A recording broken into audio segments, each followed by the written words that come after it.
Olá, irmãos, que a graça e a paz de nosso Senhor e Salvador Jesus Cristo seja com todos vocês. Bem-vindos à nossa Escola Bíblica Dominical.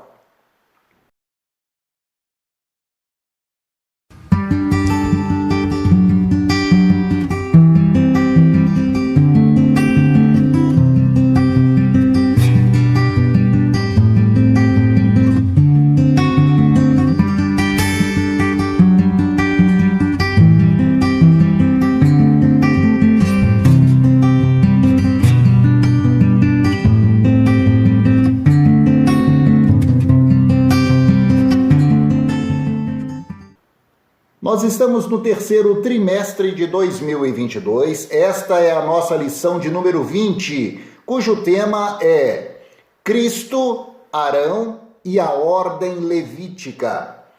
Nessa lição, nós vamos tecer uma pequena comparação entre a ordem levítica, a ordem de Arão, o sacerdócio de Arão e o sacerdócio de Jesus Cristo.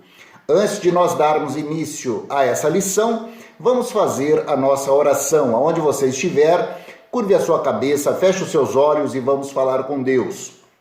Senhor, em nome de Jesus, nós viemos à tua santa presença em oração, Pai. Fazemos confissão dos nossos erros, das nossas falhas e dos nossos pecados e clamamos, Pai, em nome do Senhor Jesus, pelo sangue que Jesus derramou na cruz e pedimos, Pai, perdoa os nossos pecados, nos purifica, nos santifica e nos cura e nos limpa, Senhor, nos dando a condução do Teu Santo Espírito a essa aula que nós vamos ter. Desde agora, nós te agradecemos em nome de Jesus. Amém. Amém? Glória a Deus. Lição 20, Cristo, Arão e a ordem levítica. O texto base está em Hebreus, capítulo 4, versículo 14, que diz assim: visto que temos um grande sumo sacerdote, Jesus, Filho de Deus, que penetrou nos céus, retenhamos firmemente a nossa confissão. Aleluia! A verdade prática dessa lição: como Filho de Deus e sumo sacerdote, Jesus intercede eficazmente por sua igreja. Então, Jesus é o nosso sumo sacerdote e está todos os dias intercedendo pela igreja por nós diante do Pai. Amém? Glória a Deus. Os objetivos específicos dessa lição. Após essa aula, deveremos estar aptos a demonstrar biblicamente a natureza da superioridade do sacerdócio de Jesus Cristo, ensinar que o sacerdócio de Jesus Cristo foi superior quanto ao serviço e expressar a importância teológica do sacerdócio do Senhor Jesus. Em seguida, nós vamos ter as leituras diárias de segunda a sábado, com textos relevantes a respeito desse tema que nós estamos estudando. A leitura bíblica em classe de hoje está em Hebreus. Primeiro nós vamos ler o capítulo 4, dos versículos 14 a 16, e depois o capítulo 5, dos versículos de 1 a 14. Hebreus 4, 14 diz assim: visto que temos um grande sumo sacerdote, Jesus, Filho de Deus, que penetrou nos céus, retenhamos firmemente a nossa confissão, porque não temos um sumo sacerdote que não possa compadecer-se das nossas fraquezas, porém, um que, como nós, em tudo foi tentado, mas sem pecado. Cheguemos, pois, com confiança ao trono da graça, para que possamos alcançar misericórdia e achar graça, a fim de sermos ajudados em tempo oportuno. Hebreus capítulo 5, versículos de 1 a 14, diz assim: porque todo o sumo sacerdote tomado dentre os homens é constituído a favor dos homens nas coisas concernentes a Deus, para que ofereça dons e sacrifícios pelos pecados, e possa compadecer-se eternamente dos ignorantes e errados, pois também ele mesmo está rodeado de fraqueza, e por esta causa deve ele, tanto pelo povo quanto também por si mesmo, fazer oferta pelos pecados. E ninguém toma para si essa honra, senão o que é chamado por Deus como Arão. Assim também, Cristo não se glorificou a si mesmo para se fazer sumo sacerdote, mas aquele que lhe disse: tu és meu filho, hoje te gerei. Glória a Deus. Como também diz em outro lugar: tu és sacerdote eternamente segundo a ordem de Melquisedeque, o qual nos dias de sua carne, oferecendo com grande clamor e lágrimas, orações e súplicas ao que o podia livrar da morte, foi ouvido quanto ao que temia. Ainda que era filho, aprendeu a obediência por aquilo que padeceu, e, sendo ele consumado, veio ser a causa da eterna salvação para todos os que lhe obedecem, chamado por Deus sumo sacerdote, segundo a ordem de Melquisedeque, do qual muito temos que dizer, de difícil interpretação, porquanto vos fizestes negligentes para ouvir, porque devendo já ser mestres pelo tempo, ainda necessitais de que se vos torne a ensinar quais sejam os primeiros rudimentos da palavra de Deus, e vos haveis feito tais que necessitais de leite e não de sólido alimento, ou de sólido mantimento, porque qualquer que ainda se alimenta de leite não está experimentado na palavra da justiça, porque é menino. Mas o mantimento sólido é para os perfeitos, os quais, em razão do costume, têm os sentidos exercitados para discernir tanto o bem quanto o mal. Aleluia. Então você veja, irmãos, que o finalzinho do texto chama de uma forma veemente a nossa atenção para a necessidade do crescimento espiritual. É o que nós temos falado na escola bíblica dominical, é o que nós temos muitas das vezes chamado a atenção das pessoas para a necessidade de se conhecer a Deus. Ora, não adianta que nós venhamos a frequentar os cultos aos domingos e louvar a Deus e glorificar a Deus se nós não buscamos conhecê-lo. A Bíblia nos exorta a isso, para que nós possamos nos achegar a Deus. Chegai-vos ao Senhor e Ele se chegará a vós outros. Então, é necessário que nós venhamos a conhecer ao Senhor. Quem é o Senhor? Como é o plano de redenção de Deus? Qual é o papel de Jesus Cristo nesse plano? Como é que eu alcanço a minha posição dentro do plano de salvação que Deus traçou, não é? Então, o texto bíblico nos chama a atenção para essa verdade e para essa necessidade, não é? E também ele diz, logo no iniciozinho da leitura do capítulo 5, que todo sumo sacerdote é constituído a favor dos homens naquilo que é concernente a Deus, para que ele ofereça dons e sacrifícios pelos pecados. Então, todo sumo sacerdote é constituído a favor dos homens para quê? Para interceder. Jesus, ele próprio, não é? Sendo o sumo sacerdote feito por Deus, ele próprio intercede por nós, ele próprio se apresentou como sacrifício puro e vivo na presença do Senhor, para que ele possa ter essa característica de intercessor, para que ele possa buscar ao Senhor e clamar pela sua igreja em nome de Jesus. Amém? Aleluia!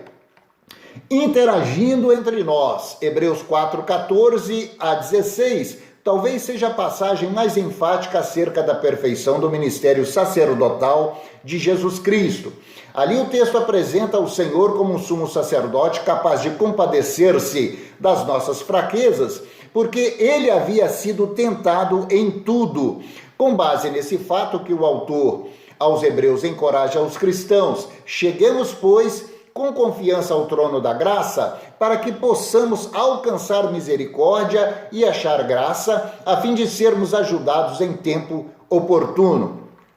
Então, o autor de Hebreus nos encoraja a chegarmos com confiança diante do trono de Deus, diante do trono da graça de Deus, em nome de Jesus, para que nós possamos alcançar a misericórdia e acharmos a graça do Senhor, a fim de que nós possamos ser ajudados, né, na nossa caminhada, ajudados nas nossas tribulações, livres de toda a tentação, porque o Senhor foi tentado e não pecou, e Ele intercede por nós para que nós tenhamos forças, para que nós tenhamos a habilidade necessária e a capacidade necessária de estarmos caminhando nesse mundo, enquanto nós aguardamos a redenção total e completa, para que nós possamos viver diante da presença do Senhor por toda a eternidade. Amém? Aleluia! Tópico 1. Um sacerdócio superior quanto à qualificação. 1. Por representar melhor os homens diante de Deus. O escritor de Hebreus mostra que o sumo sacerdote do antigo pacto era escolhido dentre os seus pares. Com essa exposição, ele chama a atenção para o mistério da encarnação, quando Deus se humaniza para tratar com os homens. Mesmo porque seria necessário que um homem fosse escolhido para representar os homens ao tratar dos pecados deles contra Deus. Jesus, o nosso sumo sacerdote, é quem nos apresentou diante de Deus. Ao contrário do sacerdócio araônico, que oferecia ofertas e sacrifícios, Jesus ofereceu a sua própria vida como oferta a Deus em nosso favor. Então, um sacerdócio ou um sumo sacerdote, ele tinha essa característica, ele deveria ser escolhido no meio do povo, não é? E deveria ele próprio se apresentar diante do Senhor e apresentar, não é, pelo povo ofertas pelo pecado do povo e interceder por esses. Jesus é quem nos apresentou diante de Deus. Ao contrário do sacerdócio araônico, que oferecia ofertas, ele próprio, Jesus, ofereceu a sua própria vida como oferta em favor de nós. Então, ele próprio se apresentou e se ofereceu como oferta santa, pura, perfeita diante do nosso Deus. Amém? Aleluia! Subtópico 2 vai tratar por compreender melhor a condição humana. O sumo sacerdote era alguém tirado dentre o povo com capacidade de compreender a condição humana. Ora, Jesus tinha essa característica porque ele se fez homem, habitou no nosso meio. E em tudo foi tentado assim como nós, porém sem pecado. O subtópico 3 vai falar sobre a posição que ele exerceu. O sumo sacerdote não era quem o quisesse ser, mas aquele a quem o Senhor chamasse. Às vezes a pessoa tem interesse em exercer o sacerdócio, tem interesse em exercer o pastorado dentro das igrejas, não é? Mas a pessoa não é sacerdote, a pessoa não é um pastor, a pessoa não é um líder religioso porque ela simplesmente quer, porque ela simplesmente deseja, mas porque há uma escolha da parte do Senhor para que aquela pessoa desempenhe tal e tal papel. E olha, meu irmão, vou te dizer uma coisa, é uma responsabilidade. Por quê? Porque tudo aquilo que você fizer, tudo aquilo que você falar, haverá o dia em que o Senhor vai te cobrar a respeito dessas coisas. Então, a posição que Jesus Cristo exerceu, né, foi a posição de uma pessoa escolhida para ser sumo sacerdote. Daí a necessidade de nós, como igreja, reconhecermos a autoridade que está colocada sobre a vida de um pastor, porque ele não está ali porque ele quer ou porque ele acha bonito, ele está ali porque ele foi escolhido pelo Senhor. E quando nós nos levantamos contra a autoridade de um pastor, nós estamos nos levantando contra aquele que o colocou ali, que o colocou como pastor sobre a igreja, que o colocou como titular na presença do Senhor. Então, é muito importante que nós venhamos a reconhecer a posição sacerdotal de Cristo Jesus e a posição das autoridades espirituais na igreja. Amém? Aleluia! A síntese do tópico 1, sacerdócio de Cristo, é mais qualificado do que o de Arão e o da ordem levítica, porque representa melhor o ser humano diante de Deus, pois compreende a condição humana e também por pertencer ao sacerdócio do céu. Jesus veio a esse mundo com essa missão, ser um sumo sacerdote e interceder por nós. Amém? Aleluia! Tópico 2. Um sacerdócio superior quanto ao serviço. 1. Pela realeza e o propósito pelo qual viveu. Respeitados especialistas em Antigo Testamento ressaltam que o tipo de Messias que os judeus da época de Jesus esperavam era de natureza político-religiosa. Entretanto, os textos dos Salmos mostram que Jesus Cristo não era um Messias político e nem meramente religioso, mas o Messias aclamado por Deus em Salmo 2:7 e reconhecido pelo Pai como sumo sacerdote em Salmos 110:4. O Messias que os cristãos reconhecem como Filho de Deus, Rei e sumo sacerdote do novo pacto. Cristo, mesmo sendo Filho de Deus, não glorificou a si mesmo e nem tampouco buscou a honra para si, mas exerceu o sacerdócio por meio da vontade do Pai. Aleluia! Então Jesus exerceu o seu sacerdócio na terra não porque ele achava que deveria fazer isso para se glorificar a si próprio, mas ele fez em obediência à vontade do Pai que estava sobre ele. Então ele fez isso para que realmente, através do seu sacrifício, através da sua intercessão, nós alcançássemos a graça diante de Deus e pudéssemos ter o caminho de volta para Deus e o caminho para a terra prometida, para a Nova Jerusalém, pavimentado ali para que nós pudéssemos entrar e tomar posse da vida eterna. Cristo é o nosso sumo sacerdote, Cristo é o Messias, é o sumo sacerdote do novo pacto, conforme diz aqui a lição, não por escolha própria, mas pela vontade do Pai. Amém? O subtópico 2 vai dizer pela vida santa que ele possuía. Então começa a lição dizendo assim: intercessão, compaixão, oração e súplicas são qualidades presentes em um verdadeiro sacerdote.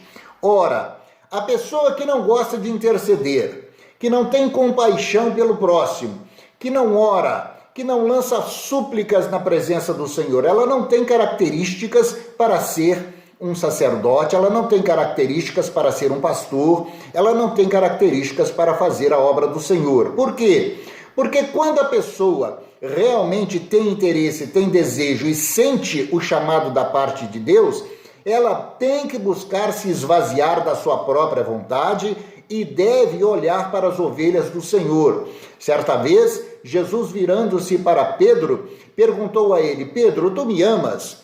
E Pedro por 3 vezes disse a ele: Senhor, tu sabes que eu te amo. E ele disse: apacenta as minhas ovelhas, cuida das minhas ovelhas. Um sacerdote, meu irmão, não deve simplesmente falar as coisas da boca para fora. Ele deve ter um sentimento dentro de si, um sentimento de intercessão, de compaixão, de oração, de súplica pela igreja, pelo povo, por aqueles que estão no caminho. É para isso que são levantados, é para isso que realmente eles devem trabalhar. E Cristo Jesus é o sumo sacerdote, é Ele quem intercede por nós, pela igreja, inclusive pelos pastores, inclusive pelas suas famílias, inclusive pelos intercessores, pelo ministério de intercessão nas igrejas. Jesus é o sumo sacerdote e é Ele quem intercede por nós diante do Pai. Amém? Glória a Deus.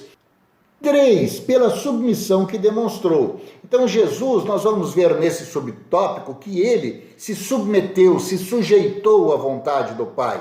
E essa é uma das características do sacerdócio de Jesus Cristo, a submissão à vontade de Deus.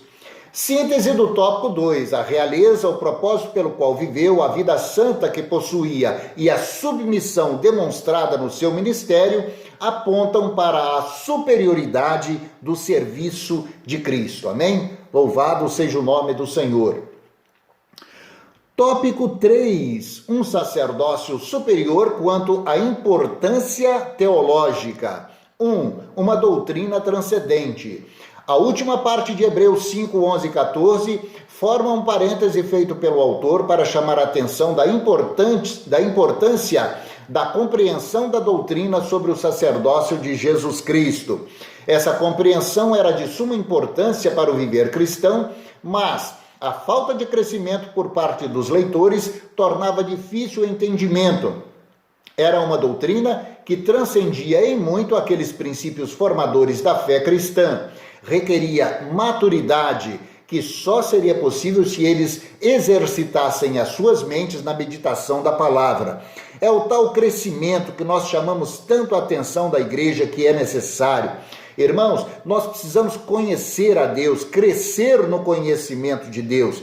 E é isso que a lição está dizendo. No finalzinho desse capítulo de Hebreus, a palavra do Senhor chama a nossa atenção para a necessidade de crescimento, para que nós não ficamos parados só aquelas primeiras doutrinas do arrependimento, das obras mortas, não é? A doutrina do batismo, os primeiros rudimentos da fé cristã, mas nós devemos buscar crescer em entendimento, devemos buscar crescer no conhecimento do Senhor, buscar crescer no relacionamento com Deus, saber que quando nós formos orar, nós não apenas devemos orar para pedir as coisas a Deus para nós, para nossa casa, mas nós devemos interceder, nós devemos clamar pelo mundo, nós devemos clamar pelo povo, nós devemos clamar pelas nações que ainda não foram alcançadas, nós devemos realmente aprender a batalhar as batalhas espirituais,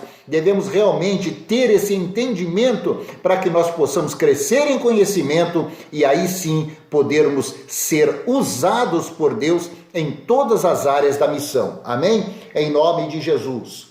2. Uma doutrina essencial. Se por um lado a doutrina era por natureza transcendente, por outro formava o âmago da fé cristã. Sua compreensão traz substância à nossa fé. Não era de se admirar que os hebreus estavam indolentes, desanimados e fracos, pois não possuíam uma fé substancial. Quando não se tem maturidade na vida cristã, fica difícil e às vezes impossível se fazer escolhas acertadas. Então, você tem que ter maturidade, conhecimento, estudar a Bíblia, ler a Bíblia, orar, jejuar, buscar a face do Senhor, se envolver com as coisas de Deus. Amém? E assim poder nós ajudarmos ao nosso próximo. Amém? A síntese do tópico 3 diz: a doutrina da superioridade sacerdotal de Cristo é transcendental aos princípios formadores da fé cristã e é essencial à nossa fé. Amém? Louvado seja o nome do Senhor. Conclusão: o final do capítulo 4 de Hebreus e todo o capítulo 5 trazem aspectos relevantes sobre o sistema sacerdotal dos dias bíblicos. Vimos que o autor apresentou as qualificações que eram exigidas para um sacerdote e as contrastou com um sumo sacerdote perfeito, que era Jesus. O Filho de Deus viveu toda a nossa condição humana e, como sacerdote perfeito, está habilitado para interceder por nós. Portanto, Cristo viveu todas as provações, todas as tentações, todas as dificuldades pelas quais nós passamos nesse mundo, mas sem pecar. Então ele conhece a sua dificuldade, meu irmão. Jesus, ele conhece o seu ser. Então não adianta que às vezes nós, no meio do caminho, ficamos reclamando: Deus não me ouve, Deus não sabe o que eu estou passando. Às vezes eu oro e parece que o Senhor não me ouve. Ele não só te ouve, como Ele está providenciando o livramento na tua vida, Ele está providenciando o suprimento para as suas necessidades. Por quê? Porque Ele é sumo sacerdote, Ele conhece exatamente quais são as suas necessidades e Ele te conhece por dentro. E Ele ouve a sua oração, meu irmão. Então creia nisso, busque o conhecimento da palavra, busque orar, busque jejuar na presença do Senhor, busque se envolver com as causas do reino de Deus, busque realmente se envolver com a obra do Senhor e você vai ter mais afinidade com Deus e você vai ter o discernimento da voz do Senhor e daquilo que é bom e daquilo que é mal. Deus está realmente disposto a fazer com que você possa ser mais usado na obra de Deus. É necessário que você queira isso e se apresente para que Deus possa te usar. Amém? Aleluia! Logo em seguida aí nós vamos ter os exercícios para refletirmos a respeito desse tema relevante que nos trouxe a lição 20 Cristo, Arão e a ordem levítica. Amém? Glória a Deus. Vamos orar? Aonde você está, curve a sua cabeça e feche os seus olhos e vamos agradecer. Senhor, em nome de Jesus, nós te louvamos, te agradecemos por essa aula, por essa lição de número 20. E Deus, eu peço ao Senhor que o Senhor realmente abençoe esse meu irmão, essa minha irmã que estão em oração comigo e dê forças para que essa pessoa, Senhor, possa crescer no conhecimento, no entendimento das coisas de Deus. Nós te pedimos e te agradecemos em nome do Pai, do Filho e do Santo Espírito de Deus. Amém. Louvado seja o nome do Senhor, meu irmão e minha irmã. Olha, lição abençoada, lição número 20. Releia essa lição em PDF. Veja novamente esse vídeo, leia novamente cada um dos tópicos e peça ao Espírito Santo, porque ele vai te dar entendimento, ele vai te dar conhecimento em nome de Jesus. Amém? Louvado seja o nome do Senhor. Onde você está, erga suas mãos, receba a bênção apostólica, que a graça de nosso Senhor Jesus Cristo, o grande amor de Deus o Pai, as ricas consolações do Santo Espírito da promessa, sejam agora e para sempre sobre você e sobre sua casa. Eu te abençoo para que você tenha crescimento espiritual, para que realmente a sua comunhão com Deus aumente a cada dia e para que o conhecimento do Senhor realmente seja verdadeiro na sua vida e no seu relacionamento com Ele. Eu te abençoo em nome do Pai, do Filho e do Santo Espírito de Deus. Amém. Amém. Glória a Deus, meu irmão, minha irmã. Olha, semana que vem, se Deus assim o permitir, nós estaremos de volta com mais uma aula da nossa Escola Bíblica Dominical. Deus te abençoe e até lá. Paz.